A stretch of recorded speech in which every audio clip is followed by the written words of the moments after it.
സ്നേഹമുള്ളവരെയും ജീവൻ്റെ കവാടം ഈ പ്രബോധന പരമ്പരയിലൂടെ നിത്യജീവനെക്കുറിച്ചും അനന്തമായ ദൈവത്തിൻ്റെ രാജ്യത്തെക്കുറിച്ചും കൂടുതലായി നമ്മൾ അറിയുകയും ആ നിത്യതയെ ലക്ഷ്യം വെച്ചുകൊണ്ടുള്ള ഒരു ജീവിതം നമ്മൾ ഇവിടെ വെച്ച് തന്നെ ജീവിക്കുക എന്നതാണ് ഇതിൻ്റെ ഒരു ഉദ്ദേശം. ലൂക്കായുടെ സുവിശേഷത്തിൽ 9-ാം അധ്യായത്തിൽ 23-ാമത്തെ വചനത്തിൽ പറയുന്നത് ഇങ്ങനെയാണ്: അവൻ എല്ലാവരോടുമായി പറഞ്ഞു, ആരെങ്കിലും എന്നെ അനുഗമിക്കാൻ ആഗ്രഹിക്കുന്നെങ്കിൽ അവൻ തന്നെ തന്നെ പരിത്യജിച്ച് അനുദിനം തൻ്റെ കുരിശുമെടുത്തുകൊണ്ട് എന്നെ അനുഗമിക്കട്ടെ. ഞാൻ വിചാരിച്ചിരുന്നു ഇതെല്ലാം അൽമായർക്കുള്ളതൊന്നുമല്ല, ഇതെല്ലാം വലിയ വിശുദ്ധന്മാർക്കും ദൈവവിളിയുള്ള വലിയ വൈദികർക്കും വലിയ വൈദിക ശ്രേഷ്ഠന്മാർക്കും കൊവേന്തകളിലും കന്യാസ്ത്രീ മഠങ്ങളിലുമൊക്കെ ജീവിക്കണ ആൾക്കുള്ളതാണെന്നാണ് ഞാൻ വിചാരിച്ചിരുന്നത്. പക്ഷെ അങ്ങനെ ഇരിക്കുകയാണ്, ആ വചനത്തെ പൂർണ്ണമായി പഠിച്ചപ്പോൾ പറയുകയാണ്, അവൻ എല്ലാവരോടുമായിട്ടാണ് ഇത് പറഞ്ഞത്. ലൂക്ക 9:23 ആദ്യ ഭാഗം, അവൻ എല്ലാവരോടുമായി പറഞ്ഞു. സ്നേഹമുള്ളവരെ, ഈ ബൈബിളിൽ പറഞ്ഞിരിക്കുന്ന കാര്യങ്ങളെല്ലാം എല്ലാവരോടുമായിട്ടാണ് പറഞ്ഞിരിക്കുന്നത്. യേശു എവിടെയെല്ലാം ജീവൻ ജീവൻ എന്ന് പറയുന്നുവോ ആ ജീവൻ നിത്യമായ ജീവനാണ്. പലപ്പോഴും നമ്മളതേ സമയത്ത് ജീവൻ ജീവൻ എന്ന് പറയുന്നത് ഈ ലോകത്തിലെ ജീവനെക്കുറിച്ചാണ് ചിന്തിക്കുന്നത്. സ്നേഹമുള്ളവരെ, എനിക്കൊരുപാട് തെറ്റിദ്ധാരണകളുണ്ടായിരുന്ന ഒരു സബ്ജക്റ്റാണിത്.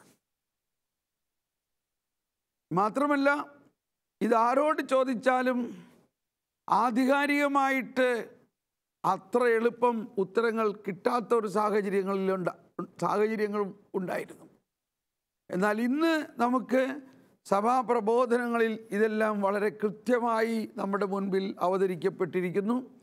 ഇതിനെക്കുറിച്ച് വളരെ പ്രഗത്ഭരായവരും വിശുദ്ധരും പരിശുദ്ധ പിതാക്കന്മാരെല്ലാം വളരെ മനോഹരമായ പ്രബോധനങ്ങൾ നമുക്ക് നൽകിയിട്ടുള്ളത് കൊണ്ട് അത് നമ്മൾ പഠിക്കണം. അതിൽ എന്നെ ആകർഷിച്ച ഏറ്റവും പ്രധാന ഒരു കാര്യം ഇതാണ്: നമ്മുടെ ജീവൻ ഒരിക്കലും അവസാനിക്കുന്നില്ല എന്നുള്ളതാണ്. ജീവൻ എന്ന വാക്ക് തന്നെ പറയുമ്പോൾ ദൈവത്തിൻ്റെ ജീവനാണ് അവിടെ നമ്മൾ മനസ്സിലാക്കുന്നത്. ആ ദൈവിക ജീവൻ അനന്ത ജീവനാണ്, നിത്യജീവനാണ്.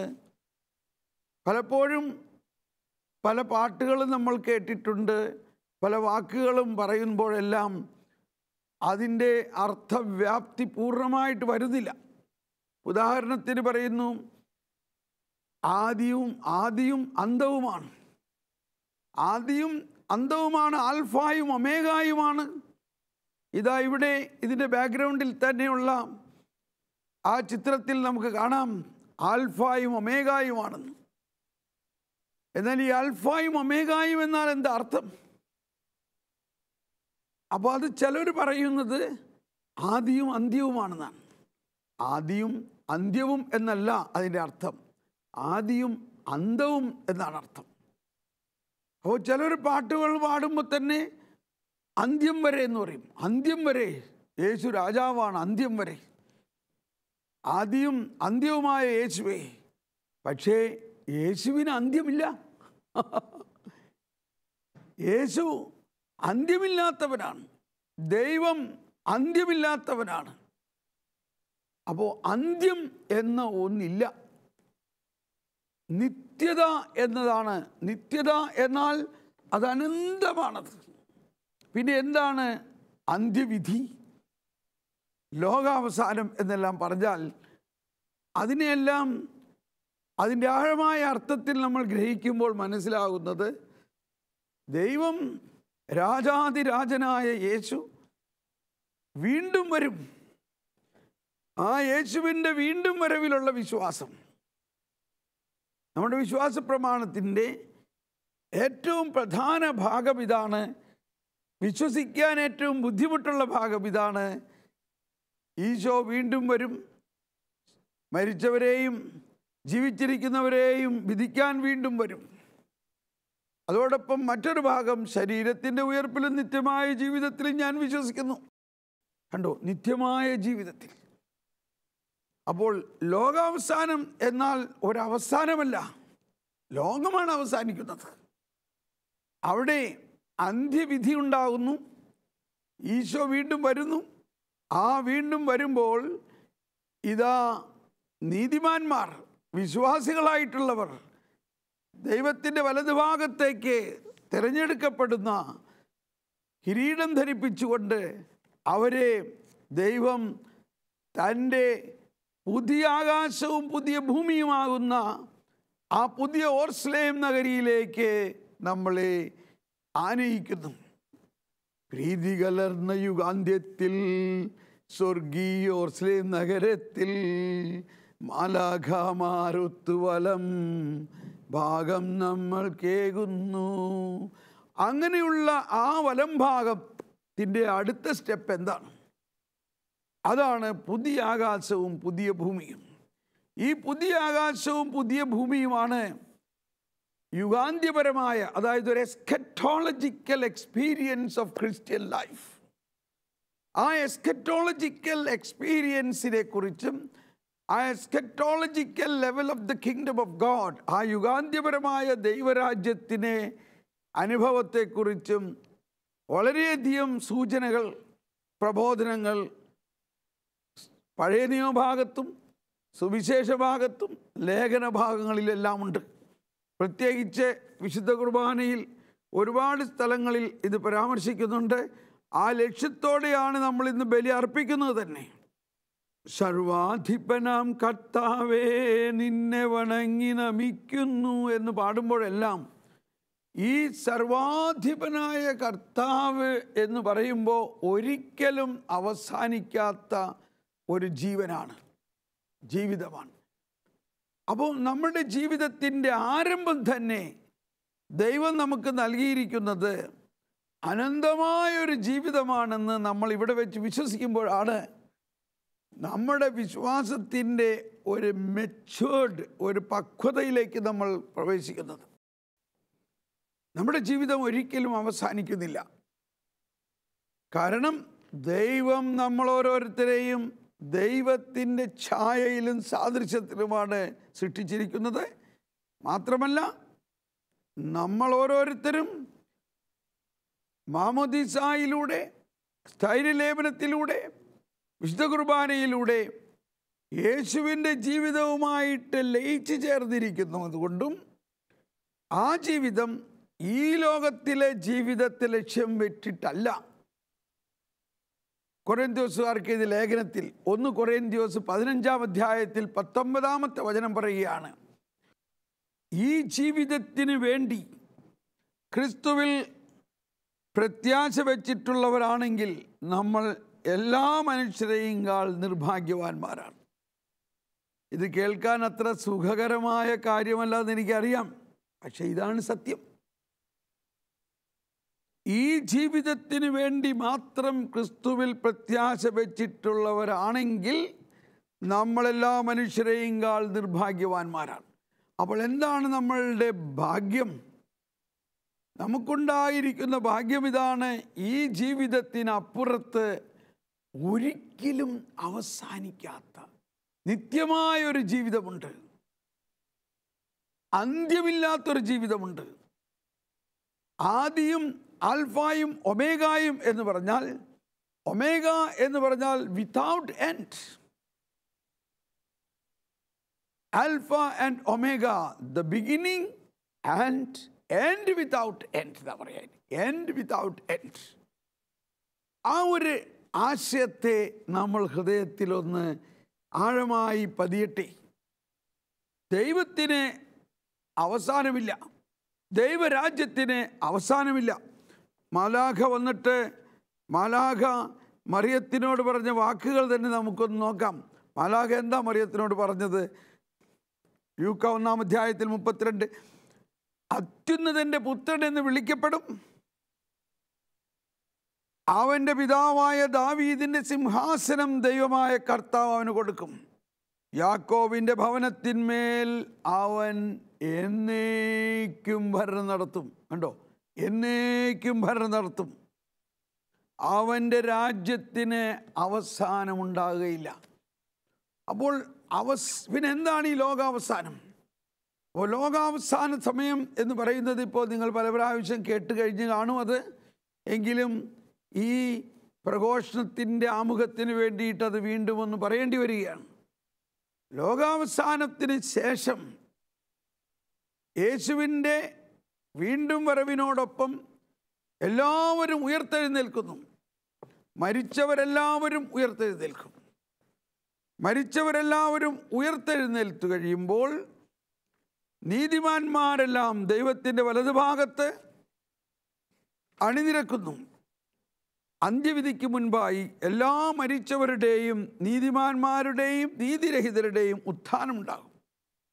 കബറിടങ്ങളിലുള്ളവരെല്ലാം മനുഷ്യപുത്രൻ്റെ സ്വരം കേൾക്കുകയും നന്മ ചെയ്തവർ ജീവൻ്റെ ഉയർപ്പിനായും തിന്മ ചെയ്തവർ ശിക്ഷാവിധിയുടെ ഉയർപ്പിനായും പുറത്തു വരികയും ചെയ്യും. അപ്പോൾ ഇതാണ് അന്ത്യവിധി. അപ്പോൾ ആ അന്ത്യവിധി കൊണ്ട് ഒന്നും അവസാനിക്കുന്നില്ല. ആ അന്ത്യവിധിയിൽ യേശുവിൻ്റെ രണ്ടാമത്തെ വരവിൽ സംഭവിക്കുന്നത് ഏറ്റവും പ്രധാനമായ സംഭവം ഒന്ന്, യേശു വീണ്ടും വരുന്നു എന്ന് തന്നെ. അതിൽ നമ്മൾ വിശ്വസിക്കുന്നുണ്ടോ? അത് നമുക്ക് ഉൾക്കൊള്ളാൻ പറ്റുന്നുണ്ടോ? ഇതാണൊരു പോയിന്റ്. അതിൽ പലർക്കും സംശയമാണ്, അതൊക്കെ സംഭവിക്കുമോ? അതാണ് വിശ്വാസ പ്രമാണത്തിൻ്റെ കഴിഞ്ഞ സംഭവങ്ങൾ. യേശുക്രിസ്തു ജനിച്ചു, യേശുക്രിസ്തു പീഡ സഹിച്ചു, നമുക്കൊരു പ്രശ്നമില്ല, അതെല്ലാം നമ്മൾ വിശ്വസിക്കുന്നു. എന്നാൽ വരാനിരിക്കുന്ന സംഭവങ്ങൾ, അവൻ വീണ്ടും വരുമെന്നും അവൻ എല്ലാവരെയും ഉയർപ്പിക്കുമെന്നും അതിനുശേഷം പുതിയൊരാകാശവും പുതിയ ഭൂമി ഉണ്ടാകുമെന്നും ഉള്ള വിശ്വാസമാണ് നമ്മുടെ വിശ്വാസത്തിൻ്റെ കൊടുമുടി അഥവാ വിശ്വാസത്തിൻ്റെ ഉച്ചകോടി അനുഭവം. അപ്പോൾ ആ വിശ്വാസമാണ് ഈ രക്തസാക്ഷികളുടെ ജീവിതത്തിൽ ഉണ്ടായിരുന്ന അവരുടെ വിശ്വാസം. അവരെല്ലാം വിശ്വസിച്ചിരുന്നത് ഒരിക്കലും അവസാനിക്കാത്ത ഒരു ജീവിതമുണ്ടെന്നാണ്. അതിന് മരണത്തിന് ഒന്നും ചെയ്യാൻ കഴിയില്ല. അത് മരണമെന്ന് പറഞ്ഞാൽ നിസ്സാരമാണത്. ഇന്ന് നമുക്കുണ്ടാകേണ്ട വിശ്വാസത്തിൻ്റെ വലിയ ഒരു ആശയം ഇതാണ്. എന്താ നമ്മൾ വിശ്വസിക്കുന്നത്? എന്തിനാണ് നമ്മൾ യേശുക്രിസ്തു വിശ്വസിക്കുന്നത്? നമുക്ക് എന്ത് കിട്ടി, എന്ത് കിട്ടും, എന്ത് കിട്ടാനിരിക്കുന്നു? നമ്മുടെ ജീവിതം എന്തവസ്ഥയിലാണ്, എന്തവസ്ഥയിലായിരിക്കും, എന്തവസ്ഥയാകും? അവിടെ നമ്മൾ ഓരോരുത്തരും ഉയർത്തെഴുന്നേൽക്കും. ഈ ശരീരം ജീർണിക്കും. എന്നാൽ ഈ ജീർണിച്ച ശരീരം അന്ത്യദിനത്തിൽ ഉയർക്കും. ഒരു ക്രിസ്ത്യാനിയുടെ ആത്മധൈര്യം എന്ന് പറയുന്നത് അവൻ്റെ ജീവൻ ഒരിക്കലും അവസാനിക്കുന്നില്ല എന്നതാണ്. ഒരു ക്രിസ്ത്യാനിയുടെ ആത്മധൈര്യം എന്ന് പറയുന്നത് അവൻ്റെ ശരീരം ഉയർത്തെഴുന്നേറ്റ് അവൻ്റെ ആത്മാവിനോട് ചേരും.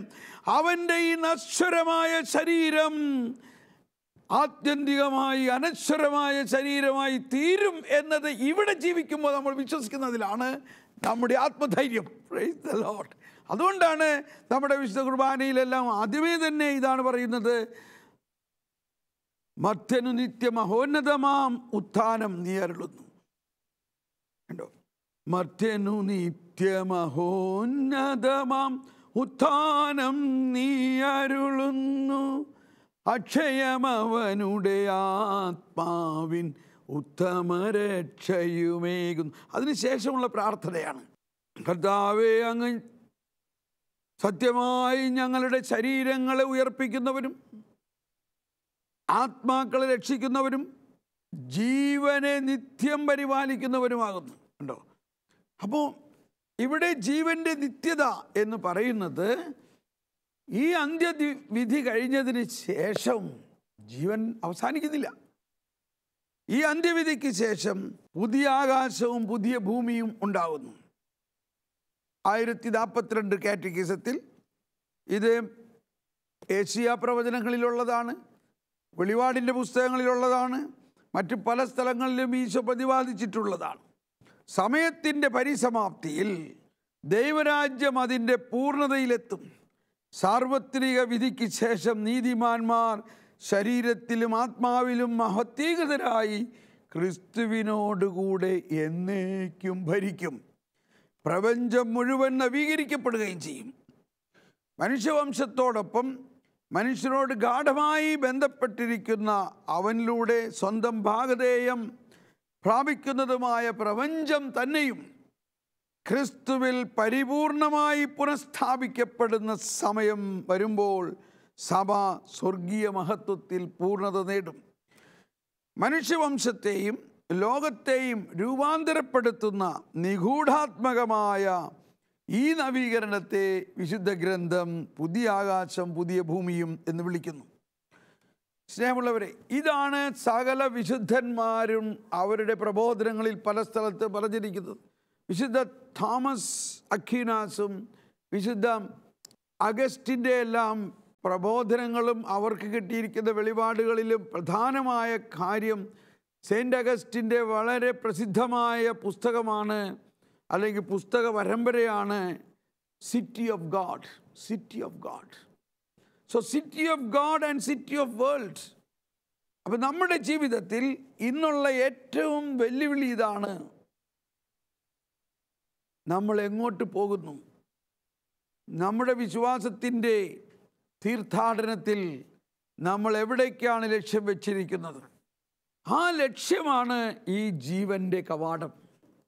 കൃത്യമായി പറയുന്നു യോഹന്നാൻ്റെ സുവിശേഷത്തിൽ 10-ാം അധ്യായത്തിൽ, ഞാനാണ് വാതിൽ. അപ്പോൾ നമ്മുടെ ജീവിതത്തിൽ ഈ ജീവൻ്റെ കവാടത്തെക്കുറിച്ചുള്ള പ്രധാന രഹസ്യങ്ങൾ നമ്മൾ മനസ്സിലാക്കുമ്പോഴാണ് നമ്മൾ ആ കവാടത്തിലേക്ക് പ്രവേശിക്കാൻ എന്തും ചെയ്യാൻ തയ്യാറാകും. ആ കവാടം നമ്മൾ മനസ്സിലാക്കുമ്പോൾ ഈശോ പറഞ്ഞ ഈ പ്രബോധനത്തിൻ്റെ അർത്ഥം നമുക്ക് മനസ്സിലാകും. ഈശോ പറയുകയാണ്, ഈ ജീവിതത്തിൽ ലക്ഷ്യമാക്കി, അല്ലെങ്കിൽ ഈ ജീവിതത്തിൽ ആണ് നമ്മൾ ആനന്ദം കണ്ടിരിക്കുന്നതെങ്കിൽ നമ്മൾ ആ ജീവൻ്റെ കവാടത്തിൽ പ്രവേശിക്കാൻ ബുദ്ധിമുട്ടാണ്. യോഹന്നാൻ്റെ 12-ാം അധ്യായത്തിൽ നമ്മൾ കേട്ടു, ഈ ലോകത്തിൽ തൻ്റെ ജീവനെ ദ്വേഷിക്കുന്നവർ നിത്യജീവനിലേക്ക് അതിനെ കാത്തു സൂക്ഷിക്കും. എന്നെ ശുശ്രൂഷിക്കാൻ ആഗ്രഹിക്കുന്നവൻ എന്നെ അനുഗമിക്കട്ടെ. സ്നേഹമുള്ളവരെയും, ഇതാണ് രക്തസാക്ഷികളുടെ ജീവിതത്തിലുണ്ടായ ഒരവസ്ഥ. അവർ യേശുവിനെ അക്ഷരം പ്രതി അനുഗമിക്കുന്നവരായി മാറി. ഈ പ്രപഞ്ചത്തിൽ യേശു നമുക്ക് നൽകിയ വിശ്വാസം വെറും ഒരു തത്വചിന്തയോ ഒരു ഫിലോസഫിയോ ഒരു മിഥോളജിയോ അല്ല. അത് യേശു തന്നെ അനുഭവിച്ച് യേശുവിൻ്റെ രക്തത്തിൽ മുളച്ച വിശ്വാസമാണ്. യേശു തൻ്റെ രക്തം ചിന്തിക്കൊണ്ട് നമുക്ക് വേണ്ടി നൽകിയ ആ വിശ്വാസത്തിൻ്റെ പൈതൃകമാണ് ക്രിസ്ത്യാനിയുടെ ജീവിതം. കുരിശിൽ പിടയുമാ ഹൃദയമുറിവിൽ നിന്നും ഒഴുകിയ രക്തത്തിൽ ജനിച്ചതാണീ വിശ്വാസം. കുരിശിൽ പിടയുമാ ഹൃദയമുറിവിൽ നിന്നും ഒഴുകിയ രക്തത്തിൽ ജനിച്ചതാണീ വിശ്വാസം. ആയിരമായിരം രക്തസാക്ഷികൾ തൻ, ആയിരമായിരം രക്തസാക്ഷികൾ തൻ ചുടുനിണമേകിയതാണീ വിശ്വാസം. ചുടുനിണമേകിയതാണീ വിശ്വാസം. സ്നേഹമുള്ളവരെ, നമ്മൾ ഇന്ന് വിശ്വസിക്കുന്ന ഈ വിശ്വാസം നമ്മുടെ ശക്തിയിലൂടെ നമുക്ക് ലഭിച്ചതല്ല. ഇത് യേശുവിൻ്റെ രക്തത്തിൽ മുളച്ച വിശ്വാസമാണ്. Praise the Lord. ഇതാണ് നമ്മൾ അഭിമാനിക്കേണ്ടത്. ആ യേശുവിൻ്റെ രക്തത്തിൽ മുളച്ച വിശ്വാസം വളർന്നത് അനേകായിരം രക്തസാക്ഷികളുടെ രക്തച്ചൊരിച്ചിലുകളിലൂടെയാണ്. അതിൻ്റെ കാരണം ഇത് തന്നെയാണ് ഈശോ പറഞ്ഞത്. ഒരു ഗോതമ്പ് മണി ചീഞ്ഞഴിയുന്നില്ലെങ്കിൽ അത് ഫലം പുറപ്പെടുവിക്കുകയില്ല. എന്നാൽ ചീഞ്ഞഴിയുമ്പോൾ അത് ധാരാളം ഫലം പുറപ്പെടുവിക്കുന്നു. ഈ രക്തസാക്ഷികളെല്ലാം അതുപോലെ ഭയാനകമായ രീതിയിൽ വേദന അനുഭവിക്കുകയും പീഡ സഹിക്കുകയും ചെയ്തപ്പോഴെല്ലാം അവർ അനന്തതയിലേക്ക് പ്രവേശിക്കുകയും ഉത്തമഗീതത്തിൽ പറഞ്ഞിരിക്കുന്നത് പോലെ love is greater than death, സ്നേഹം മരണത്തേക്കാൾ ശക്തമാണെന്ന് ഓരോ തുള്ളി രക്തവും മാറ്റൊലിക്കൊണ്ട് പ്രഘോഷിക്കുകയായിരുന്നു. സ്നേഹമുള്ളവരെ, ഈ രക്തസാക്ഷികളുടെ ആ നിരയിൽ നമ്മൾ കാണേണ്ടത് ആദ്യം തന്നെ എല്ലാ അപ്പസ്തോലന്മാരുടെയും ജീവിതമാണ്. ഈ അപ്പസ്തോലന്മാരെല്ലാവരും, യോഹന്നാൻ ഒഴിച്ചെല്ലാവരും രക്തസാക്ഷികളായിട്ട് മരിക്കാനുണ്ടായത്. എല്ലാവരും യേശുവിനെ പോലെ തന്നെ രക്തമൊഴുക്കിക്കൊണ്ട് മരിക്കാനുണ്ടായത്. അതുപോലെ തന്നെ അതിനുശേഷം സഭയിലുണ്ടായ ആദ്യ നൂറ്റാണ്ടിലും ആ 2-3 നൂറ്റാണ്ടുകളിലുണ്ടായ അതിഭയങ്കരമായ മതപീഡനത്തിൽ ആണ് സഭയുടെ ഫൗണ്ടേഷൻ, സഭയുടെ അടിത്തട്ട് ശക്തമായി നീങ്ങിയത്. ആ കാലഘട്ടത്തിലുണ്ടായ മാർപ്പാപ്പമാരും നിരവധി കന്യകമാരും നിരവധി ശിഷ്യന്മാരും ഈ വിശ്വാസത്തിനെ പ്രതി രക്തം ഒഴുക്കേണ്ടതും അതിഭയാനകമായ രീതിയിൽ അവർ അനുഭവിക്കേണ്ടി വന്ന യാതനകളെ നമ്മൾ പഠിക്കുമ്പോൾ നമ്മൾ ആ സമയത്ത് അവരുടെ ചിന്ത എന്തായിരുന്നു കൂടി നമ്മൾ മനസ്സിലാക്കാൻ പോവുകയാണ്. ഇവരെല്ലാവരും പരിശുദ്ധാത്മാവിൻ്റെ അത്ഭുത ശക്തി കൊണ്ട് നിറഞ്ഞവരായിരുന്നു.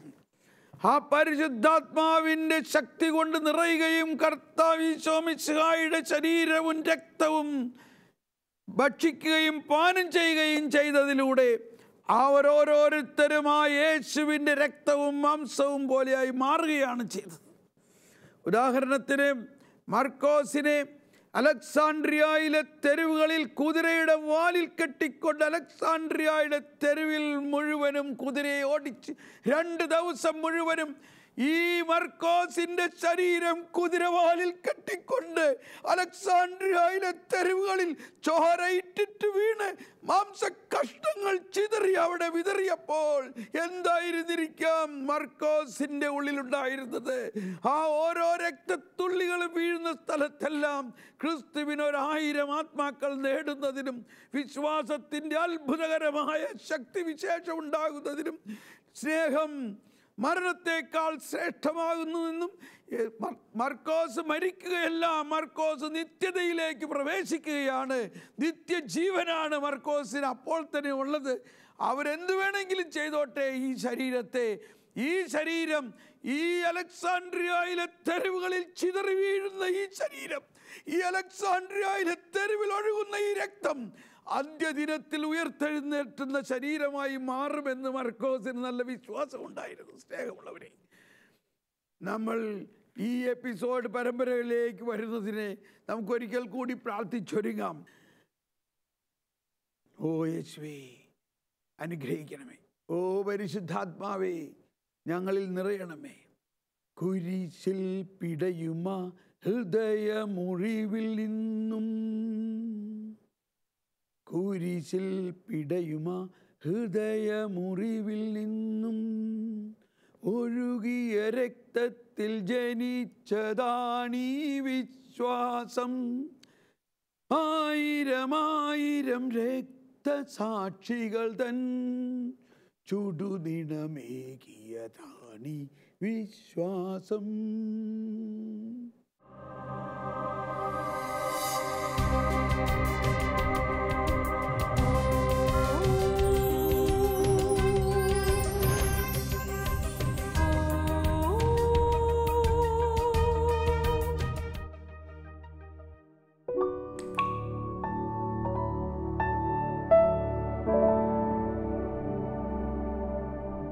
you.